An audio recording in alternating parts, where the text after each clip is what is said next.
Les soigneurs dauphins se forment à la plongée sous-marine. Il y a quelques semaines, 4 soigneurs dauphins, encadrés par Alan, leur formateur, ont pu passer un certificat de plongée afin de travailler dans les bassins du parc. Ce certificat d'hyperbarie de classe O-B les met en règle avec la législation pour effectuer plusieurs tâches. Par exemple, si on a un objet qui tombe dans un bassin, qu'il faut mettre des bouteilles pour aller le récupérer parce qu'il est au fond, on ne sait pas où il est, on sait qu'il est tombé mais on ne sait pas où, qu'il faut aller le chercher. Personne ne peut y aller comme ça, il faut un diplôme. Ils vont pouvoir aider sur les rencontres avec les requins pour accueillir les visiteurs dans le tunnel à requins et dans la cage. Le jour où on a un gros coup de nettoyage, s'il y a besoin d'un coup de main, s'il faut surveiller une plongée, ça va vraiment leur permettre d'être plus disponibles sur ce genre de choses.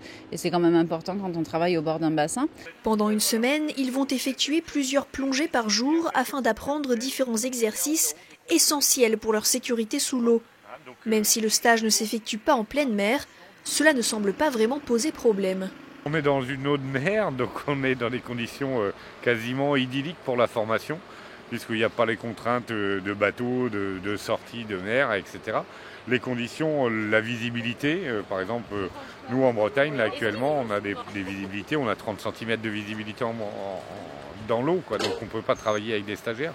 Là, les conditions sont complètement réussies pour réussir à faire cette formation.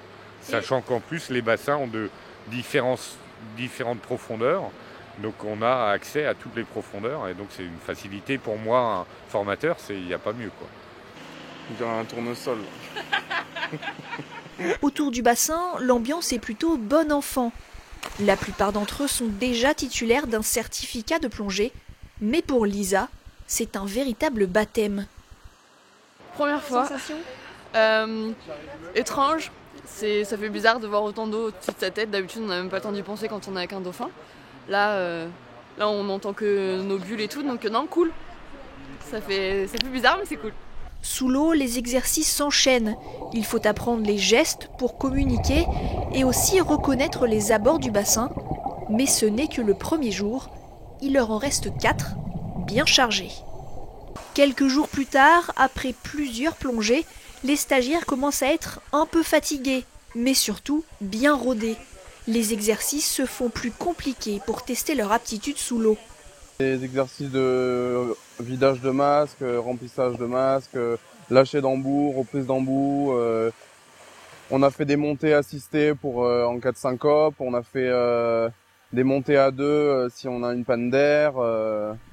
Là, on a fait un exercice avec un fil d'Ariane où on doit suivre un fil d'Ariane avec le masque trouble. Pas que des exercices un peu ludiques où ça nous permet d'apprendre plein de choses sur la plongée. C'est un petit peu fatigant, 2 plongées par jour. Le soir, on le ressentait, hein, on était vraiment fatigués. Et après, c'est fun. Moi, j'aime bien la plongée. On était tous, il y avait une bonne ambiance, on rigolait tout le temps, donc c'était sympa. Ouais. Allez, je vais vous remettre vos petits diplômes. Déjà, je vais vous dire que je suis très content d'avoir passé une bonne semaine avec vous. C'était très agréable pour moi. Et puis, donc, ce diplôme, je vous rappelle, va vous permettre de travailler dans le cadre du parc ou ailleurs après, hein, dans une prérogative de 12 mètres de profondeur au maximum. C'est le Graal. Après une semaine d'efforts, voici le fameux diplôme. Le tout dans une ambiance studieuse, mais détendue. Ils étaient très motivés, très intéressés, donc ils ont bien travaillé, oui.